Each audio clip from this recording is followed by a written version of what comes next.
Welcome back, Dirt Nor. We're back here in the studio today with a special guest, Kurt Gidley, Protech Group. How are you, mate? G'day, boys. How you going? Thanks for Gids. having me. Good to be here. What an impressive setup. Thank you, mate. You've seen a few of these in your time, so that's a good bit of feedback for us. So. Feedback. It's I've done a few, mate, over the years. Obviously, since I finished playing, the Knights have got a pretty good one, a good setup at the Centre of Excellence. But I'll tell you what, I reckon you might have them covered. Good. Mate, that's what we want to hear from South Kempsey. We're aiming for the stars. So Very good. Good. Mate, most people in our audience will have heard of you.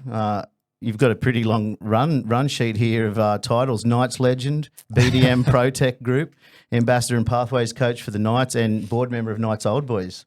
Yeah, no, thanks. They're all companies and I guess entities that I'm proud to represent. That's for sure. You know, I'm born and raised Novocastrian, very passionate about Newcastle and our town and city, and obviously you have some involvement with the Newcastle Knights, which I'm very passionate about. Do a little bit of coaching for the pathways and work maybe it's not called work. I'm at every home game in the corporate lounges, doing some networking. Yeah. And then my role at Protech Group, BDM New South Wales, I've been in this role for a little over 6 years, which wasn't part of the plans when I finished playing footy. But, I've thoroughly enjoyed it, number one. It's been a real challenge to start with and starting a new career path after footy.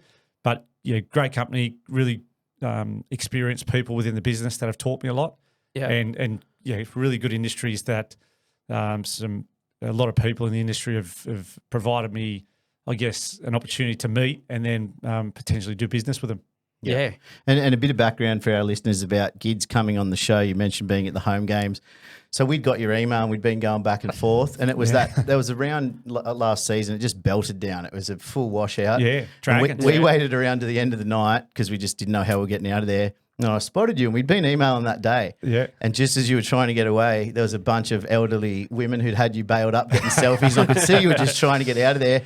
And I was hanging back. I was trying to wave to you and, mate, you're a lovely bloke. And you looked at me and I could see you'd be like, who's this guy? And I said, hey, mate, it's Ryan from Dirt Nor. And you said, oh, yeah, looks great, boys. We'll get on eventually. And here we are, November. We got there. So. Nice to get it. And most of it is elderly ladies grabbing me these days. There's some younger girls, that's for sure. But mate, they were working the angles too. I was watching them for a few minutes. They made sure they got all the shots. So. No, we've got a pretty great demographic of supporters, the Newcastle Knights, that's for sure. Yeah. There's a group of Knights Nanas, they call themselves, and they're just super loyal. They've been following the club forever, and never forget the most loyal, passionate supporters that Newcastle has. Always very grateful to cross paths with them again. Yeah, mate. Well, it's a good fit for us because obviously being focused on the heavy sector, and now in your role, and we talked about this where a lot of guys in life after footy are given it like a nice BD role and a nice credit card and a good cushy sort of role, mate. And what we see on LinkedIn is you love it. You're very involved in the hunter mining region, and mate, I can't get away from you on LinkedIn. Everyone I follow from the hunter, you popping up in photos everywhere. You're really on the ground. Yeah, probably people will think of it the influencer of Instagram, of LinkedIn, maybe, but. Look, it's a good platform in my role, to be honest. I can keep up to date with what's happening in the industries that we supply to. Obviously, it's a great network to connect with people, but I suppose going back a couple of steps, I retired in 2017 at the Warrington Wolves over the Super League. In England, and that was a great experience. And then, I think, that transition of life after professional sport. What was it like? Like, obviously challenging. It's a challenge because for me personally, I went from school into a butcher's apprenticeship. And then from my third year as an apprentice butcher, I debuted for the Newcastle Knights. Oh, yeah. I finished my apprenticeship, and then from 2001 till 2015, I represented my hometown, the Newcastle Knights, which I'm very proud of and very grateful for. And then I chose to go to the UK for 2 years in the Super League. Yep. So the end of 2017 was the first real time I'd faced some uncertainty, and that was, I guess I put a bit of pressure on myself that it was outside of my control, that. So, moved back to Newcastle, which with my wife and two young girls at that stage. I now have 3 young girls. Yeah. And then started sort of, what's my next career path post sport, I guess. So, and that's where the daunting part comes. So, well, mate, from the outside looking in, like some of the younger players who we know, your life's so structured and sort of told what to do and where to go, and it must be strange. Like me personally, even leaving a full-time role to start my own business, there's a lot of uncertainty. Yeah, like obviously would have been like that on roids, pretty much. Yeah, for sure. 100%. And that comes back to human nature. A lot of the time that we're faced with uncertainty that maybe is outside of our control, or that we perceive that's outside of our control. That's where we start to get a bit anxious around. What's next? So what's next? Yep. Yeah, so that I definitely had those emotions for 6 to 12 months. Family, very thankfully I arrived back in Newcastle. I went and seen Phil Gardner from the Newcastle Knights, who's the CEO of West Newcastle, and my plans were always to go into high performance and strength and conditioning. Oh yeah. Yep. But by the time I got back to Newcastle, I was like, you know what, I'm retiring for a reason. I need a change. I was really conscious around. I'd travelled a lot and been away lots of weekends throughout my footy career. And now that I had kids, I really wanted to be there on the weekends for their sport and their activities, and sport after school and activities, whatever it may be, dancing. So I was pretty keen on going into like a Monday to Friday role. So I steered away from the high performance side, and I went into the club was very, very graciously provided me a BDM role at the Knights for my first year. So it was a good stepping stone away from the footy team. And it was good to learn some new skills, move into sales, hospitality, and start sort of that process of for the Knights. For the Knights. Yeah, okay. And then I was selling Protech Group some hospitality tickets. And after 12 months of being in BDM at the Knights, I went for a coffee with these guys, Brad Hartley, who it was, and they said, look, we've got a BDM role here, and would you entertain? Be interested? Yeah. So I discussed it with a number of people. I went and seen Phil Gardner back at the Knights. I spoke to my brother and spoke to people who I really trusted, and I just thought it was the right time to sort of draw a bit of a line in the sand and look at opportunities outside of just sport, just the Newcastle Knights. Just the Knights, okay. Yeah. So going back before we get to Protech and where you are now, Butcher's apprenticeship. Yeah, mate, loved it. Hey, so Butcher's talk. A couple of Hey, things. it's like riding a bike, the old Butcher. Mate, it's and Reggie you've kind of sitting here talking to you now. I can picture you with the apron on, like, mate. Whenever I go to a butchery, I always say to my wife, I'm like, what a fucking legend. That guy. Like, just good bloke, good chat. Always when you go there, and that's how that's basically how I ended up into that industry in that role as an apprentice. I used to go to the butcher shop with my old man on a Saturday morning, and I just felt that relationship between the local butcher and us as a family, and a bit of banter and mate, you go in for a kilo of like thin sausages, you walk out with like $80 a kilo scotchy. So you're just like, I've got to spend money here. I think the main reason I was going there is to get the free Frankfurt. Free Frankfurt, which I don't know if it happens these days. Mate, we got Balls Butchery here in the Macleay region. That was always a highlight for me. The small Frankfurt, LBDs, is what they call it. Yeah, that's right. So year 10. I'm not sure if you guys did year 10 work experience where you got to do 2 weeks whilst at school. So I was always thinking I'll go to year 12. My 2 older brothers did, and I wanted to be a policeman. That was really my long-term goal. So anyway, I did my 2 weeks at the local butcher shop as work experience, and at the end of year 10, I got offered an apprenticeship, and I thought, well, it's not a bad option. It's the first little stage of independence, earning my own money, doing something different that my brothers did, and so I took up the opportunity as an apprentice butcher. Borrowed some money off my brother to buy a push bike to ride to work. I had over those 3.5 years, I got signed off early, but set my alarm early, riding to work, working from 6:45 to 5 in the afternoon, straight to footy training. Half a day on Saturday, play footy in the afternoon. So on reflection, that apprenticeship. That played a really key role in my life. Yeah, definitely. And then the skills and characteristics that I learned during that, it absolutely influenced my footy career for sure. And I still tell my original boss, how important that 3.5 years of my apprenticeship was to my life. Did you bring any of that butcher talk out to the referees? Well, they weren't real happy with any type of talk, the old, let alone the old Retchie tub. But you'd have pretty high standards on like a Sunday Arvo barbecue too. Now, where you get your meat from, what cuts you. I'm pretty picky and specific. That's for sure. That's why I still like to support my local butcher shop rather than buying the meat from the supermarket. They were the evil competitor. You don't even know what's in those things. No, so great stage. Where did you do it? Whereabouts in Newey was I did it at Elermore Vale Shopping Centre. So Yeah, right. we grew up at Walls End, right on the border of Walls End, Elermore Vale. Yep. And I used to go to Bobby Lyons Meats, so Lyons Butchery. And then, funny enough, my brother Matt, actually Bobby was retiring. My brother Matt bought the shop for the last stage of that, and was sort of a small interest of outside of his footy as well. And you were riding and training at Broadmeadow. No, I was riding to the butcher shop at Elermore Vale. But then from there, were you riding and training then Mum or Dad had run me to I was going to training. say there's some fair hills up there. You'd be pretty warmed up by the time you got to training. Well, I think as a young kid, sort of teenage years, even probably early teenage, the youngest of three boys, probably used to get knocked around, plenty of backyard footy, and probably I ended up in tears most of the time, being picked on by the older brothers. But I think that definitely had an influence on building some resilience, number one. And I always sort of loved the fitness drills and the endurance of sport. I used to do a lot of cross country and used to do a lot of long distance running for athletics. So that was kind of always a real asset to me, and I enjoyed that challenge and the perseverance. Yep. And then sort of during my early days in footy, I had to use that as a point of difference because I certainly wasn't the biggest, strongest, or fastest, or the most skillful. I was far from that. But as far as fitness drills, beep tests, any type of endurance.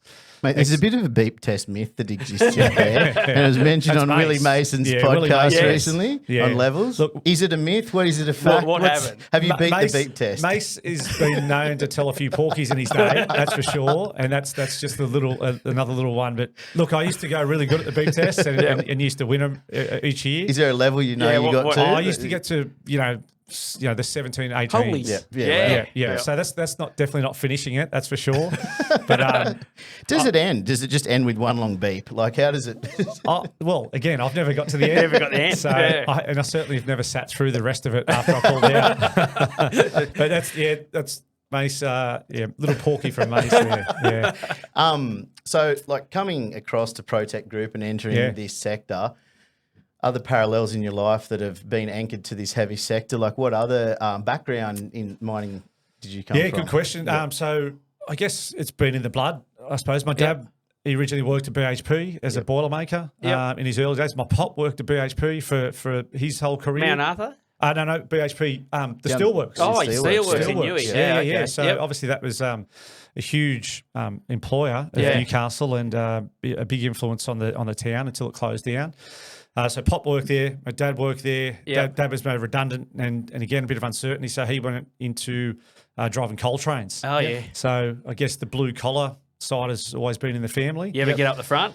Yes, once. Mate, I'd love to. I used to get motion sickness in car, train, plane, everything I went in. And somehow I got motion sickness sitting in the passenger seat of a coal train. I don't know. Where did you run out to, like out Mudgee or somewhere? I think we went from like Port Waratah and I made it to about Hexham and Mum had to come pick me up. Oh, shit. Yeah. But even my wife's dad, Johnny McNamara, he's worked in coal mining, underground coal mining for 40 odd years. So we're kind of, now that I reflect on, I guess, where, my passion and interests have come from, well, it's probably come from both my father-in-law, my dad.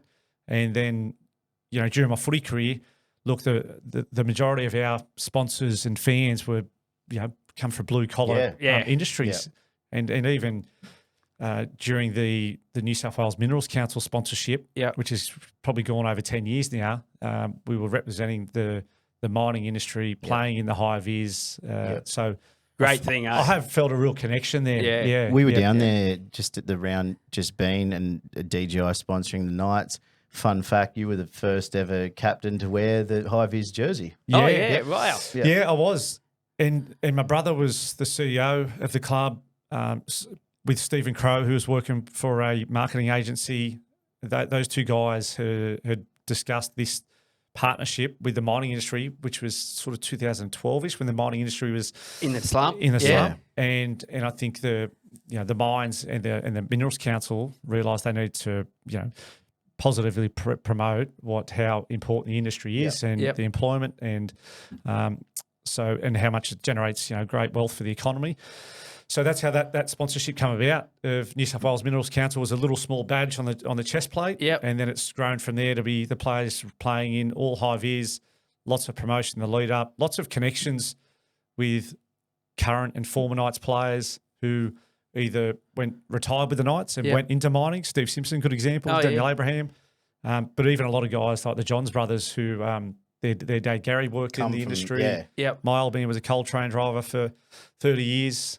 So a lot of close connections to rugby league and mining. And mining. Steel City, mate. It's Steel City, it'll always be Steel City. Maybe, I don't know. Maybe, well, a lot of the coal goes to it. Like, it's still loosely Steel City, you know. yeah, look, again, I'm a bit biased or thick. I've always seen Newcastle as a really strong and passionate blue collar town. Yeah. and I think that was the DNA of the town, what it was built on, right back from the early first settlers was coal mining. Yep. And although it's continuing to develop, you know, this city is much more prettier than what it used to be even 5 to 10 years ago. But I still think we should hang on to that strong, tough blue collar 100%. Industry there. industry. Yep. And it is still so influential to, you know, the Hunter Valley and obviously, you know, a lot of employment and roles, and the coal's got to get from the Hunter Valley to the port. And Billy Peden works at the coal loader at the port. So there's still some really strong connections to mining and the town and the club. Hunter Street might look a lot prettier now, but it's still got industrial drive. And I like it. You know, I Yeah. like that when you drive to the airport, you're crossing regions and areas of that industrial background. Because Mate, my wife laughed whenever we're going out the way to the airport, always commenting on the ships, going, look how full that one is, or that one's low in the water, that you can see how far through the load they are. And well, again, we rode our push bikes from our place at Meriwether to Stockton on the weekend. Oh, yeah. And with 3 young girls, that's a bit of a challenge, but it was good. But did you get the ferry across? Ferry across. Yeah. So, I was going to say, I didn't. You've done no, don't go the long way. No. But even we caught the ferry across, and one of the empty ships come in, and it's quite a sight. To see. Great tourism and I've thing. lived here my whole life, so well, mate, we just moved, and we still. My wife's parents are from Newey, so we have obviously strong connection there. But I love that breakwall walk with the ships coming beautiful. in. It's just amazing. No. It's look, again, I'm pretty biased around my passion for Newcastle, but we've got a beautiful city, great harbour. You know, we've got Port Stephens within an hour. We've got Hunter Valley Vineyards. We've got Lake Macquarie. So, you know, I'm a strong advocate for our city, and I think we've got some pretty amazing places to look at and see. Yeah, definitely. 100%. Yep. So Protech Group. Yeah. So what do they do? what do they do? No, thanks. So national recruitment agency, a lot of casual labour force. Industrial sector, technical sectors. Professional and technical. But look, it was started in 2006 by our managing director, Mark Mealy. Yep. He's a fitter engineer background and was using recruitment labour hire in his early 2000s. Mark's originally from Switzerland and moved to Australia and wasn't getting the supply or service he was after. So he started Protech in 2006 and has rapidly grown it to what it is today, which is a national business and 26 branches. And civil construction's been a big part of the business, but through time and acquisitions and establishing new businesses under Protech Group, there's rail, manufacturing, mining, maintenance, concrete, construction. So there's a number of businesses that fall under the Protech Group. And I kicked off here just over 6 years ago, which again, like it was pretty scary for me to step into this role because I had no idea, no experience in recruitment, what labour hire is, the industries that we supply to. I'd never heard of enterprise agreements or awards. I've developed my skills to do rates and proposals. So, and I guess that was the daunting part. I knew that I should take the role, but I was nervous. That first six. Well, you've picked a sector where there is a lot of red tape to navigate. But I had some good support and good advice. My eldest brother Matt encouraged me to take it, and even when I seen Phil Gardner from West, who is the CEO, he said, "Look, he was your boss." And I said, "Mate, look, I've got this offer. It's hard for me to walk away from the Knights in this role." And he encouraged me to take it, and also said, "Look, I still want to keep you involved in the club, and if that's what you're interested in, and some game day stuff." And that was really the blessing that I kind of wanted to seek. And so I got so much respect for Phil encouraging me to take it. Because I was able to keep a role at the Knights in some footy fix, I suppose, which I was passionate about. and pursue a new career path. And still here 6 years later. And stay home on the weekends with the kids. Yeah, Every second week. Yeah, that's right. Yeah. Well, it's called work when I go to the footy and look, I do a few interviews and welcome all the guests and interview a couple of players and then have a beer and watch the footy. Yeah, it's not a bad gig. Good gig. Yeah. Where do you watch it from when you're at the ground? I'm in the sports. I host the Sports Lounge, which is the western southern end, and Mark Hughes hosts the Captain's Lounge, which is the sit down corporate. Yeah, that's where we sat at the mining round, which was nice. It was good. No, it's a really good spot there. Yeah. So I'm able to sort of juggle my role at Protech Monday to Friday, bit of footy stuff on the side. And then obviously family time's my number one priority as well. Yeah, and Protech are a major sponsor as well, aren't they? Yeah, well, we'd sponsored the Sports Lounge for a couple of years there, which again, just joining the dots. I was hosting that lounge. It was good advertisement and marketing for Protech. And I'm there each game. We were inviting our key customers and clients along, so it kind of ticked a lot of the boxes, which is So I've enjoyed my role at Protech, and I. Probably over the last sort of 12 to 18 months, where big focus for my role in Protech in New South Wales is to continue to pursue the Hunter Valley mining industry, which there's still plenty of demand for personnel, and the industry is strong. And where are you guys headquartered in the Hunter? Well, we've got our office based in Broadmeadow, and we've got a new branch that we opened up about 18 months ago in the Muswellbrook Industrial Estate, which is under our Indigenous recruitment arm Dream Path. Yep. Right, and they've purchased the simulator? Yeah, so state-of-the-art mining simulator. It's called a Thorotech simulator. So it's a Cat 793F dump truck. So it's really cool. You jump in it? It's a little bit sort of like this. It's a shipping container. But it's all sort of soundproof and air-conditioned and computer system. So it's the exact cab of a Cat 793F. All surround screens. It's a hydraulic platform that the cab sits on. So it all moves. And, it's an expensive bit of kit, but the business understood we needed a point of difference to enter the market. Yeah. And we had a great launch there, July 2023, and having that branch locally in Muswellbrook with that simulator and a 2-week pre-employment training course, that's provided us our first opportunities into mining, which was Tees at Mount Pleasant. And now we're at Tees, Mount Arthur South, and now Bengalla as well. Wow, yeah. So really cool. Are you on the road? Like, do you bounce between offices? Are you always on the road? Like, what's your sort of week look like out there? Yeah, are you in the simulator killing some time? I've had a few goes. I'm not passed out as an experienced operator at this stage. But, a little bit on the road. And it suits my personality. I think, coming from you talk about structure from professional sport, like where you're told where to train, what you eat, what you wear every day. But it's funny because it is really structured, but there's no routine about your week. Because you might play Thursday, Friday, Saturday, Sunday, and your recovery days are different. Your training days are different. Your build-up days to the game are different as far as different days of the week. But you always work back from the game. You'll train the day before, 2 days out, you have your day off, 3 days before. So it was structured, but it was unstructured. So moving to a Monday to Friday role where you work Monday to Friday set hours, that was kind of foreign to me, I suppose. Right. But now, I'm very comfortable with that. But I do like the variety of my role, BDM New South Wales, in the office, on the road, Hunter Valley, regional New South Wales, a little bit of what. So you're in Queensland up there lately? Yeah, travel to Queensland. I've enjoyed. You live off your Outlook calendar now?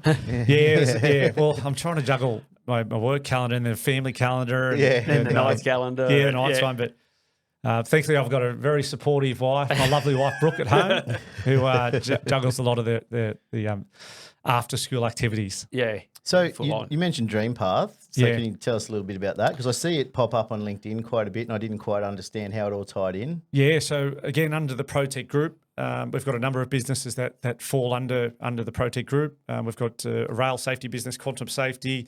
One of, again, our Dream Paths, our dedicated Indigenous recruitment arm. So we're really proud of that. We're providing some amazing career opportunities to local Indigenous people in the Hunter Valley, or nationally, but more recently with our simulator program in the Hunter Valley. So, we've got roughly 35 trainees out in the Hunter Valley. Again, they're permanent roles, their qualifications and they're doing really well. The feedback from our clients have been great. The feedback from the candidates has been awesome. I mean, all our candidates are passionate around a career path in mining. Yep. And for us to be the vehicle into mining through Dream Path, it's something we're really proud of, and we've just had some recognition from the New South Wales Minerals Council with a couple of awards. So, we're going to continue that pathway and keep providing those opportunities. You probably moved that simulator around the country, and well, you can do that. Yeah, you can literally unhook it and pick it up and put it on a truck. We've got 2 based up in Mackay.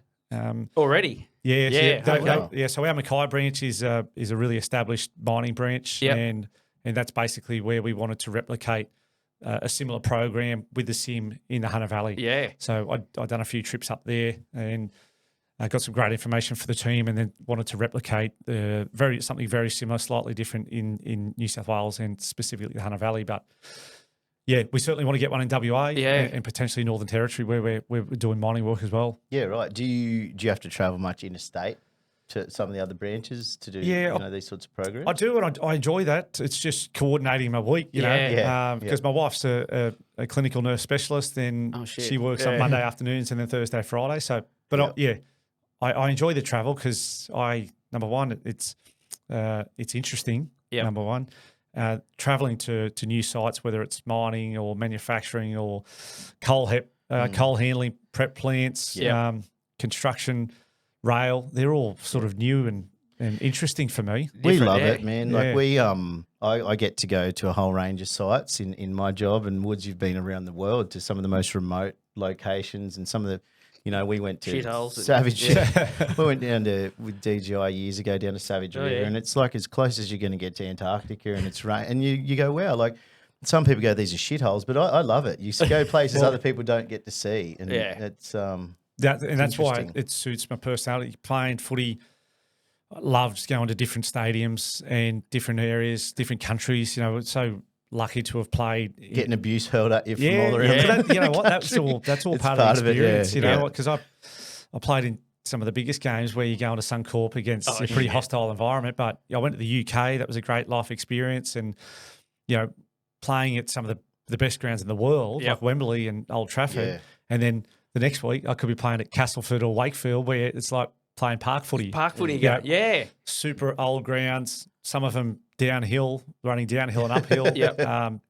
Concrete sheds where you just look around and think, this is all part of the life experience. Turn the hot water off the opposition. There's no hot water. And then probably that's why I've enjoyed my role at Protech, because I'm having these opportunities to meet new people and see industries and work sites that I hadn't seen previously. Protech's obviously like a fair-sized organisation now. Yeah. Do you see, coming from professional sports across to business, like a structured business like that, parallels drawn in team 100%. dynamics? In my experience, we've had ex-Olympians and things like that come, and I'd never considered it, but the sports dynamic came across to business is just so relevant. Yeah, and I just spoke to my good mate of mine, Chris Houston, who we've just travelled up to today with, and he's working more in the mental health side of blue-collar industries. Yep. So we were just comparing the parallels again from professional sport to business. I mean, my recent conversations with a mine site up in Queensland at Cavill Ridge, with a good mate of mine who's running that now, we were just comparing, high performance of sport, because everyone wants to talk about high performance, and in business as well. And most of the time, from what I've experienced, is sports looking for an edge before business. And a lot of time business, or maybe not, maybe I'm being a little bit biased there, but a lot of people want to compare and transition. Okay, what are they doing in professional sport, and how can I transition that to business? I don't think you're biased, because, as I said, like most big companies love to get high performing sports people in to learn from them. Learn that. Yeah. High performance bit to bring into a business. The classic, like the cliched, like every season when new players enter a team, there's obviously like a disruption to the dynamic and the relationships there. Same thing with business when there's hiring and firing and that norming, storming and performing. Yeah. There's so many similarities. There's so many crossovers for sure. And there's a lot of things in business that during my playing days, we had guest speakers and and performance or mentors or coaches that would come in and speak to us as players as well. Yeah, that's right. So we had some great speakers and experiences and I guess businesses that came in and taught us and taught each other. And I had great mentors and leaders, you know, around leadership and communication and accountability and perseverance, you know, grit, team morale. So all those things, because at the end of the day, we're paid to win games. Yeah. That was the outcome. Yep.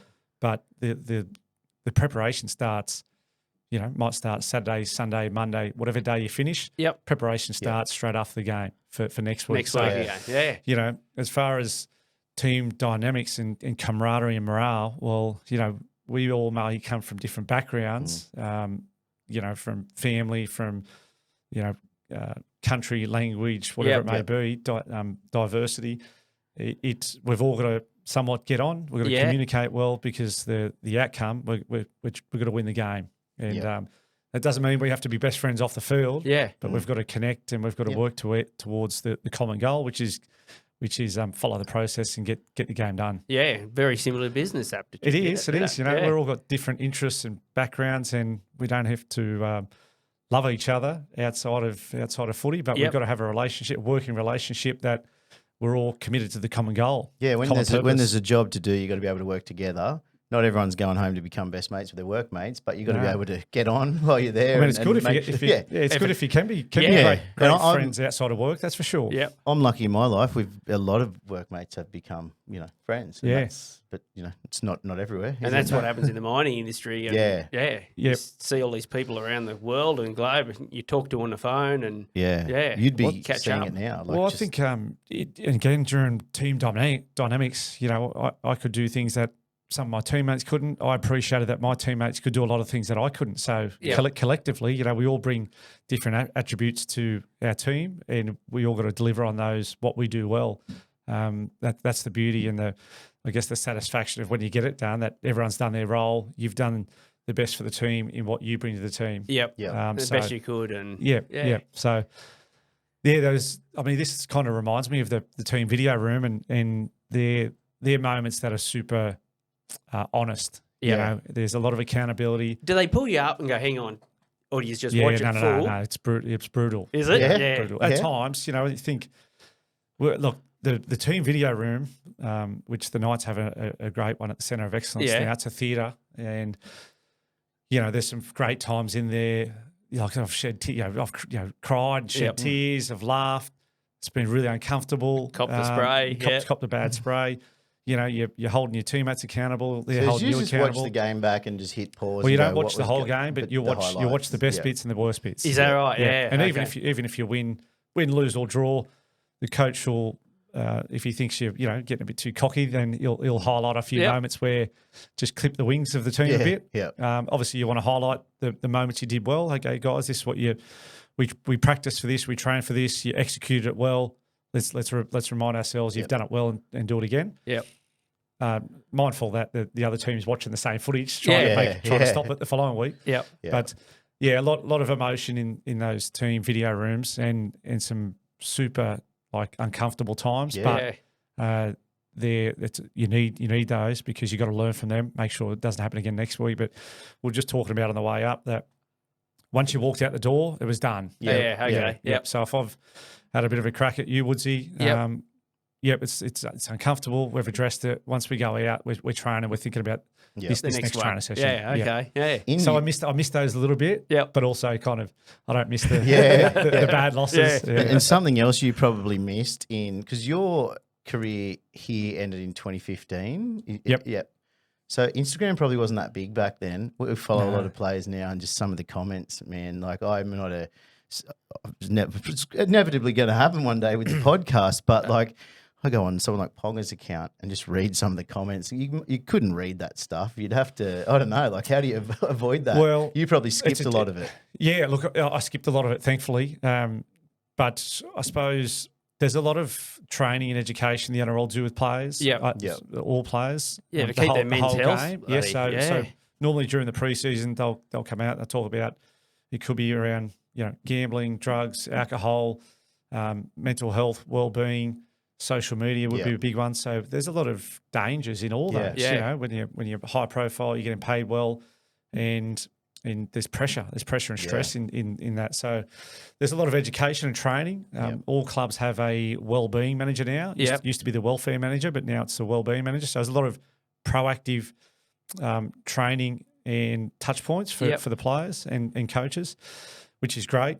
But look, it's a real danger for society, really. That we're seeing, and I've got 3 young daughters. Well, I was going to say, as a father of 3 daughters, like it's crazy. Yeah, it's a real worry. But again, I think continue education. I think the government have got a real responsibility to monitor what's going on, and hold people accountable who are making threats or comments that are inappropriate. Bullying and you're not going to go and you can't walk up to someone and do it on the street. No. Why is it acceptable in social media? That's right. Yeah. You should be held accountable for that. Yep. I think So okay, it's okay to criticise players for their performance or off field, whatever, via social media. Yep. If it crosses the line, there should Pull be it some up. accountability for that. How to police that's going to be tough, but I think there's also some responsibility for the player. Don't read it. Would you get someone like Clint to help you with the Players Association push that through to the government, or? I'm not sure. The Players Association do a great job, and Nudo does a fantastic job of looking after the players for sure. Yep. Both NRLW and NRL and the Pathways players. So I know Nudo's strong advocate for the players. Yeah. And he pushes really hard with the NRL on behalf of the playing groups. Oh yeah. But yeah, I think again, if I had a bad game, I'm not jumping on my Instagram to read the comments. I'd uninstall the app, I think. So a couple of people I've read takes on it. So like Joe Rogan, like he's hundreds of thousands of comments, and he was talking to another guest, and he said, "You just don't read it. You don't can't. read it. You just can't." But then temptation though, hey, it's like any sort of temptation in life, whether it's again drinking, gambling, drugs, social media. Yeah. If it's there, it's temptation to use it. And but much like drug addiction or gambling addiction, there's a lot of problems with social media addiction. It's an addiction where people can't, they say they're not looking at it, but they're sitting under their blanket at night reading it, crying, and I shouldn't laugh about it, but it's it's a real problem. Unfortunately, continued education's important. Some real governance over it. I think some laws around it, which I believe there's some laws around. A certain age for teenagers. That's coming. It's coming. But look, how good is it when you travel and you got no Wi-Fi? That's a true moment of mindfulness when you might be camping or overseas and you check your phone, there's no reception. Beautiful. Well, mate, that's the moment when you're like, what day is it or what time is it? Yeah. Well, we know you spend a bit of time at Crezo, and we're going to touch on that later, but we used to stay at Point Plummet every year. Yep. And the beauty of that was there was no phone reception. One year we got there and they had full reception, and it kind of took away from the magic of that place because it was the one Chill place spot. you could get away. Yeah, well, look, phones have been great technology, obviously for all of us, but they're never off. Hey, there's so many different apps and WhatsApp and Facebook and Messenger and Instagram, and you're in control of downloading those apps, but people can get in touch with you 24/7. Yeah. Whether you're on holidays or not, and emails. So it's probably hard to switch off when you've got it there and it's buzzing. Yeah. But sometimes it's nice when it's just left at home, and whether you're walking the dog or going for a surf or playing golf or doing Pilates, then they're the nice moments. I'm yet to do Pilates, but I hear it's good. So you love it. You'll be right. Yeah. So again, sort of professional sport. There was times where Pilates was brought into a group of rugby league players, and meditation was an important part. Yoga, so it was a bit of a laughing, it was a bit of a giggle, for when it first came in, but into a group of boys playing footy. Yep. But the science and the research behind stretching, Pilates, yoga, meditation, it worked. It works. It's research backed, and you look at. You look at a lot of the teams now, they'll score a try, come back to halfway, form a huddle, close their eyes. I see that. Do three deep breaths. Yep. And there's no talking until 3 deep breaths. Okay, then captain talks. Yeah. And there's a reason behind it because everyone comes back to neutral, back to central, Reset. go again. Okay, captain, what are we doing? What are we doing? We've got the extremes, like the Wim Hof method and that sort of stuff. And you see there's guys down at Merewether that do it on the beach and the ice baths and all that stuff. Yeah. And I love the ice bath. I know everyone thinks it's a bit of a fad, but I love it. But even like spearfishers, the approach to getting their breath right to go down, the Calm app helped me. Yes. Because I just don't have the, I've got a mate who does a lot of meditation. He's trying to tell me you just do it and I can't. So I needed to be guided through it. I don't really do it anymore because I stopped the subscription. But one thing that I carried with me, and now I'm a little bit addicted to it, is the rain sound. I go to sleep with the rain every night. Now I can't. I have to. I have my phone with me, and I just put the rain on every night. Oh shit! So now I'm stuck on this rain. I have to. I can't go to sleep with the rain. It's probably all right if you got the earphones in, maybe if you got the partner lying next to that. Or listen to the rain. No, she's adapted to it, and even the other night. It started raining as I went to bed and I was worried it might stop, so I still put my rain up on anyway, just in case. Well, whatever works, hey? Well, that's exactly right, mate. Yeah, again, during that transition of sort of life after footy, I've experienced some anxiety, which I'd never felt before, which was super uncomfortable. Yep. Affected my sleep a little bit and worry and stress, all around, uncertainty. So, again, I was using meditation and guided meditation because I hadn't sort of focused on meditation previously, but I was using Smiling Mind as an app, and again, just guided meditation, breathing exercises, and sort of all that assistance came through a sports psychologist. So went and sat down with him and just said, look, I've got to start thinking about life after footy and starting to worry about it a bit, and it's affecting my sleep just because I've got these feelings. He's like, oh mate, you're anxious. Thinking, You're anxious. I've never been told that before, and it's really meditation absolutely helped me. Like years ago, you'd never be three blokes sitting here on Camry confessing that, and I've been through it too, and mine's probably related to cash flow. Being a small business operator, and Woods you've probably been through your own when sales aren't getting met each month, and it's just great that now we can talk about this stuff, and we haven't a lot on this show. But it is something that I see on LinkedIn, a lot of the programs and stuff you're doing. Wellness related. Wellness. Well, it's good because number one, I'm passionate about it.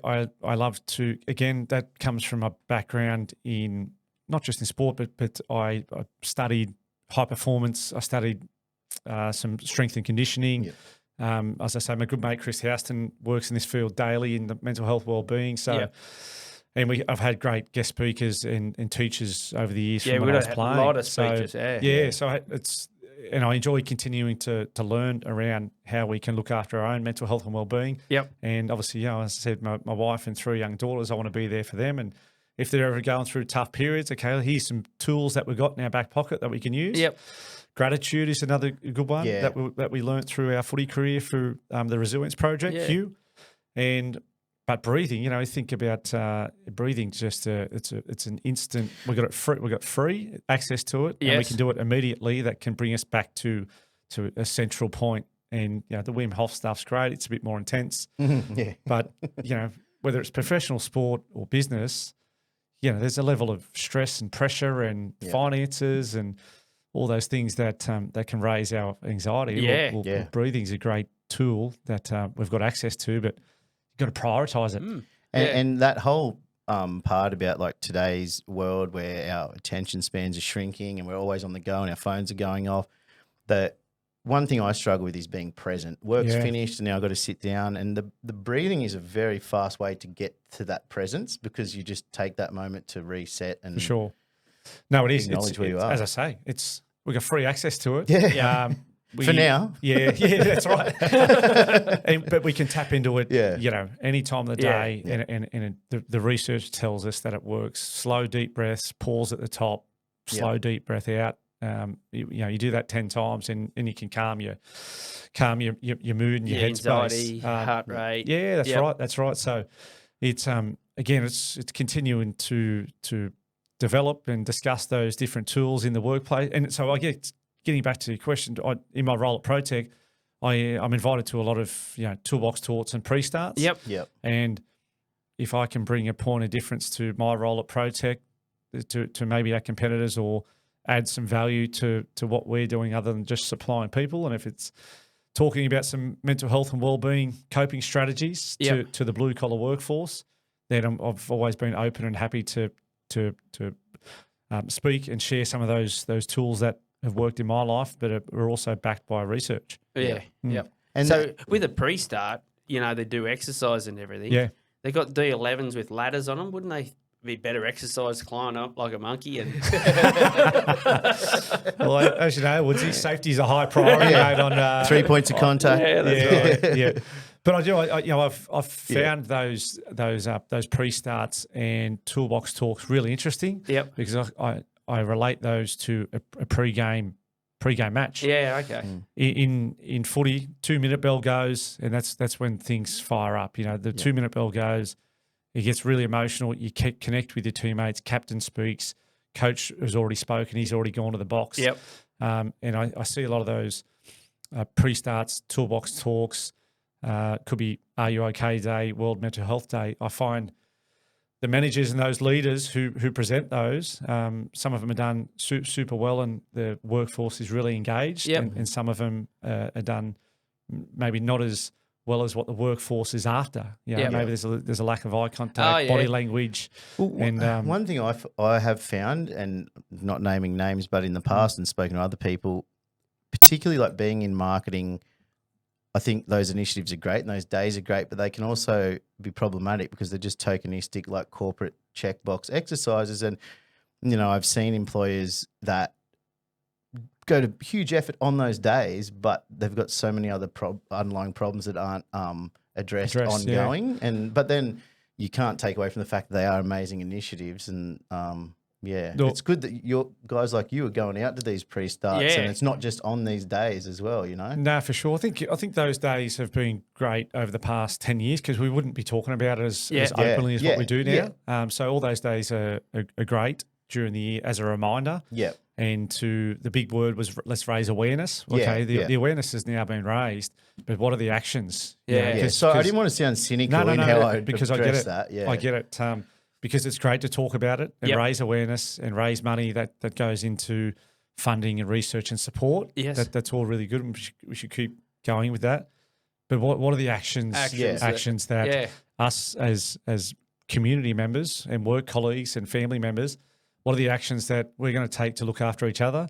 And what are the actions if I'm struggling? Who do I talk to? Can I be brave enough to open it up to yourself, Ryan, around something that's previously going on that I wouldn't have normally spoken to you about? Yep. Because it's about taking some action so we reduce the statistics that are going up. Yeah, definitely. Yeah. So I think that's the next piece of that. A lot of the companies that I've worked with, they're mindful of their EAP services. Even I've been out to the mining companies that I'm supplying to. They'll have their psychologist or their outsourced psychologist come in. There'll be a sign up as you walk into the main office. Yep. And the independent psychologist is on site today. Feel free to book an appointment. Is that right? I think that's really cool. That's cool. That is really really cool. That's an action. Yeah. So it's not. I'm not coming to see Woodsy, who's in HR, that I want to talk about something that I've had an issue at work or family. Yep. It's an independent psychologist that I've got trust in and the business is paying for. Yep. I think it's a That's really, a great really initiative. impressive step. Yeah. That's a good one. Speaking of relaxing, another method, and maybe it doesn't mix so well with what we do by day, is having a beer. And all Aussies do love having a beer. And I only just recently found out you were a founder of the Steel City beer brand as well. I didn't realise you weren't in the ad. Great ad. No. There was a few more high-profile boys than me in the ad. But, look, we kicked that off. It was a bit of a novelty, and we did it for a little over 2 years, but it's a tough market to crack the beer one, especially when you got the big players, CUB and Lion. But, look, what we did tip into it was some money, some good times, and I think we got over and above the money we invested in it just in drinking our own beer. Number one. We had a great commercial out and we held some great events and it was fun. But long term, we were sort of at the stage where we would have had to invest more to open up your own brewery. And look, the cost of buying the products, brewing, alcohol tax, it was look, you were going to have to be brave to go again. And so there was myself, Bedsy, both the John's boys, a few of our surfer mates were in it, and decided to call it quits at that stage. We called it Steel City, obviously on the town. Yeah. But to go to the next level, it was going to take a bit more bravery and investment. Did you just divest it? You didn't? Yeah, no, we didn't drink all the beer. Well, we drank all the beer. Had a big party. That was a good way to wrap it up. But we didn't sell it on to anything else. So. And mate, maybe I was biased living in Newcastle at the time and feeling a lot of local pride, but like. Also, with my advertising background, I reckon that's one of the best ads in Australia. It was a cracker. It was a good one. It was good. Was that the Burwood? It was shot? No. We had one at the Burwood shot early on, and then we did one up in Cessnock, obviously the Johns boys up that way. Yeah. And had Matty Nable, Matty Johns, Joey, Kalen Ponga. So it was a pretty star-studded crew, but an impressive ad. Mate. It's just great, yeah. It's a good legacy to leave behind. Look, it was a pretty fun period, that's for sure. Yeah. Owning a beer company with the Johns boys, I think we drank most of our profits. That might have been part of the business plan. Why didn't go? Might have been. Well, hey? Isn't that the number one rule? Don't try your own supplies. Drink your own profits.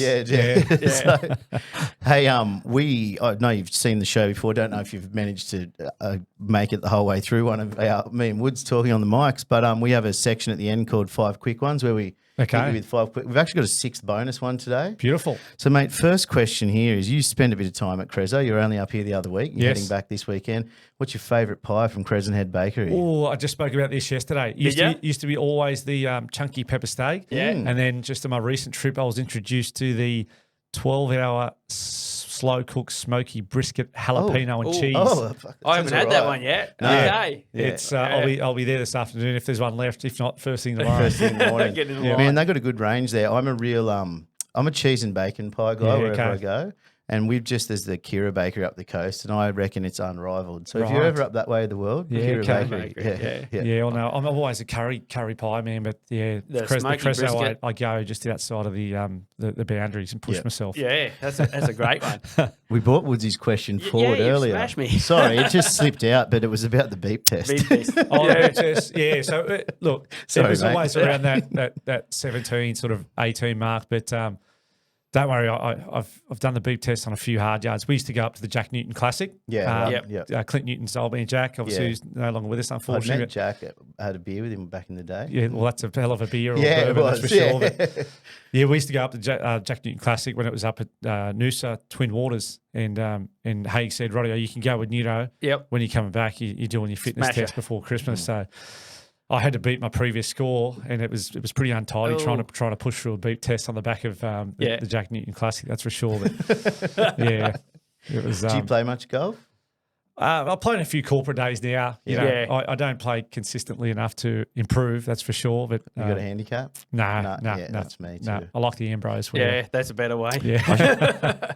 I shot under 100 for the first time in my life, but it doesn't count because it was like a 3-par course, the whole thing. So just recently up at Chindra.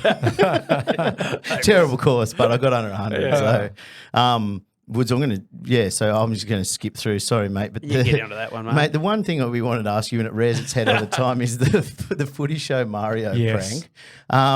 Mate, it's classic. It was a golden era of TV. We missed the footy show. Do you miss that era?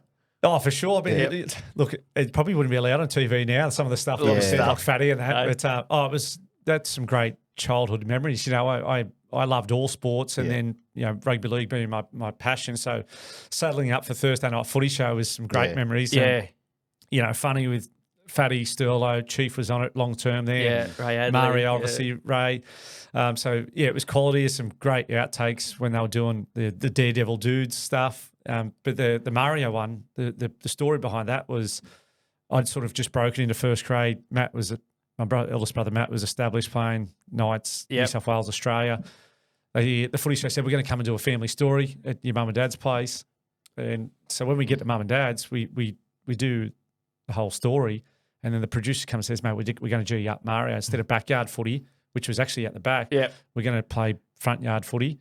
And Mario does his spiel. We've got hidden cameras set up, and we want you to G him up. And I thought, he gives you a good hit too. But I thought, I wanted to respect Mario. This is the first time I've met him. You know, he's been a former player. First time I met him. First time I met him. Just cracked first grade. And then they said they've got all the cameras set up. So I thought I had a hat on. I just sort of pull it down. And I thought I'm going to have to try and pull this off, and it turns out to be one of the better G-ups. How did you not laugh? And they also said, we've got Hagues teed up at the stadium. We've got Matty Johns waiting down the road. It was elaborate. Yeah, so it was all set up, and thankfully it all went to plan. And poor old Mario, he always used to say every year when I'd see him on the back of that around games, brother, you got me, brother, you got me. Yeah, he's a legend. Very good. So one of our mates has a building company, Sam Horn Building. Shout out to Sam. They just did the reno on Sterlo's house and come up really well. And Corlette. Yeah. So I was watching the video the boys did with Sterlo, and I can't help but see the old video where he did the Yeah song with the yogurt as well. Yeah, the yogurt plate beyond, whatever you say it. Yeah, he's a champion too, Sterlo. Real kind guy. Who was your best teammate to hang with off the field? Oh, jeez. In what capacity? As far as the most entertainment, it'll have to be Andrew Johns. Yeah. Look, I had plenty of. I had a feeling that might be the answer. Yeah. Well, look, Joey was a great mentor in my life. Certainly from a playing perspective, he took me under his wing, and I'd do personal training sessions with Joey just down the local park, down the road from his house. So he was the instructor. He wouldn't have been doing it, would he? No, Joey was always training outside of the normal hours. Oh, yeah. So, right. if training's Monday, Tuesday, Thursday, Friday, when you're leading up to a game, he'd be down there Wednesday morning, all hats set up, bag full of footies. And, I'd get a text off Andrew Johns saying, mate, you want to come down? I'm like, I'm coming down. Yep. So I had personal training sessions with the future eighth immortal. Yeah. But then obviously, to play with him for sort of half my career, and then to experience, some celebrations off the field after games, great guy, Joey. Very funny and some great entertainment off the field as well. Yeah. Okay. Yeah. Danny Vidaris, another great one. Mark Hughes. Hughesy, super funny, really witty. Yeah. And obviously great, amazing work that he and Kira Lee have done with MHF now. Yeah. So where's your next trip with them? I'm not sure. They've only just finished their. I didn't do this one this year, but they've done a big bike ride through Cambodia and Vietnam. Yeah, Raised nearly $500,000 again for MHF. Yep. Chief just did that one with 2 fresh knee replacements earlier in the year. So got through. Yeah, he got through. Effort, he's actually going really good, Chief, and probably moving better than what he was before. He had his old knees. Yep. So. Yeah, I'd have to say Joey, number 1. Yeah. Okay. Good one. Woodsy, I'm going to let you have number 5 because I've got a bonus question here. Yeah. Stole mine either. If you could give yourself an 18-year-old self any advice, what would it be? I've kind of reflected a little bit on that at the moment, and I'd probably go back to, what I looked up to in other people, and Danny Vidaris is probably a great person to reflect on here, like super hard worker. Yep. If you want to be a point of difference to, the rest of the competitors in the game or your squad or your train-on squad, as far as, Knights development teams or any sporting or career path, it's hard. It starts with hard work. You got to show hard work. You got to persevere. You got to have a passion for it. You can't just sign up and do the same amount of hours for everyone else. If you go above and do an extra rep or a little bit more outside of, your normal training hours or your normal work hours, well, you'll make progress. And Denny was a great representation of hard work. But Denny was, he developed his career to be very skillful and tough. But he wasn't naturally gifted. He wasn't the fastest. He wasn't the biggest in the team. Similar traits that I really had. So to follow and be a player that I looked up to, and he was captain, I thought, well, look at what he's doing at the amount of games that he's played, and this is why he's got there through hard work, perseverance, dedication, passion. Then I would pass that same advice on to anyone else who's coming through the grades as well, or into any career path. Yep. When we develop these questions, we have a big list and we have some random questions and try and work it out. And I had one similar to this, but I sort of put it to the side. And one of our friends, Jake Wilton, shout out to Jake, massive Knights fan. Yeah, good on him. Good on you, Jake. Mate, well, he heard you were coming on, so he sort of framed this one for us. It's 2009 Origin Game 3. Yes, less than a minute left of the game to go. There's a bomb put up. I know the You've story. got under it, mate. How does it feel to have 13 blokes just rushing at you and you know what's going to happen there at the end? Well, I've got two moments where I had 13 blokes on top of me, and for different outcomes. Yep. So I remember that one vividly, and a lot of people pulled me up on that memory. So, yeah, unfortunately, Queensland had beaten us in the first 2 games, which is disappointing. We went there, third game. They were, wrapping up the series and doing their ceremony to take the shield, and I think it was Stephen Price's last ever game for Queensland. So we obviously wanted to win the game like every Origin. Yep. We want to kind of spoil their party a bit as well. Well, definitely. And we were beating them convincingly during that game. Obviously, it wasn't going over well with the fans and the Queensland team, which is fair enough. And a fight breaks out. Yep. Brett White, he one-on-one fight. He knocks out Stephen Price cold. Trent Waterhouse had come in like third man in, and just as he'd knocked him out, didn't touch him. It didn't look great on footage. Trent Waterhouse got 10 in the bin. We get the penalty against us, and I could see what was going on. I was fullback and captain. I could sort of see what was going on. They were thinking about giving the ball back to us, to give it to us. They're, one of their key players in Queensland, long-term Queensland representative, just been carried off. And Trent Waterhouse, there was things getting thrown at him, booed. Yep. And I thought, I can see what's unfolding here. They're going to give the ball back, and someone else is going to be fixed up on the back of this on our team. So Darren Lockyer sort of called that, and then Lockyer tells me life after footy that it wasn't Cameron Smith got the wrong message. He wasn't meant to put the bomb up to me. He was meant to just tap it and roll it to us, and then give it to us. Yeah. So Smithy taps it, he bombs it to me, and I'm thinking, I wasn't even part of the stink or anything here, but all right. So as it was coming through the air, were you just thinking? Number one, I didn't want to drop it because I didn't want to embarrass myself. Number two, I knew it was coming. They were filthy on what had happened. It was going to be another stink, and I just thought, one thing that my old man used to always tell me as a youngster before a game, elbows up, what you're breathing. He always used to say, get your elbows up and cover yourself up, if there's going to be some trouble. So that was in my mind. I thought, okay, I need to concentrate on catching the ball. I don't want to embarrass myself. I need to return the ball to show them I'm not scared about what's going to happen here or worried, and need to cover myself up. So, plenty of high shots on the back of that. And then all the stink that happened, I was on the ground, sort of still covered up, and it was just happening feet all over top me. So by the time I come up, it was all sort of broken up, and then I think we got someone else 10 in the bin, or it might have been 2 10 in the bins on the back of that. But it was a pretty messy end of the game. So a pretty sort of memorable one, really. Yeah, definitely. Yeah. Probably don't miss that these days. That sort of it's a bit easier on the body these days, thankfully. But still battling through a bit through tight areas on the body and things that have knocked me around a bit. But I'd go back and do it all again. That's for sure. Yeah. Hey, how many of the old boys got on the Melbourne Cup winner? Nice choice. Well, a few in our office at Protech did. Yeah, so, did they? I looked at. I was on Absurd, and then I thought, nice choice. Yeah, I'll just threw $5 each way. I threw, which is not bad. So. Because it was paying $100, wasn't it? $100, yeah. So, it was good win, number one. I reckon there would have been plenty of Nova Castrians on it. Fair few in Newcastle. Yeah, I reckon there would have been a few. I heard Bedsy was with a number of the coaching staff at a pub with their punters club, and they didn't back it. So I think they couldn't believe it when they like, how did we back that? Yep. Anyway. A good one. Yep. Well, look, mate, we really appreciate you coming up, and hope you have a good weekend at Crezo. And it's been a great chat. We've really enjoyed it, and we look forward to seeing you around the traps in the Hunter mining community. For sure. Yeah, definitely. Thanks for having us on. Thanks a lot, mate. Thanks a lot, mate. Cheers. Cheers. Thanks Thanks for for having us. Cheers. See you, mate.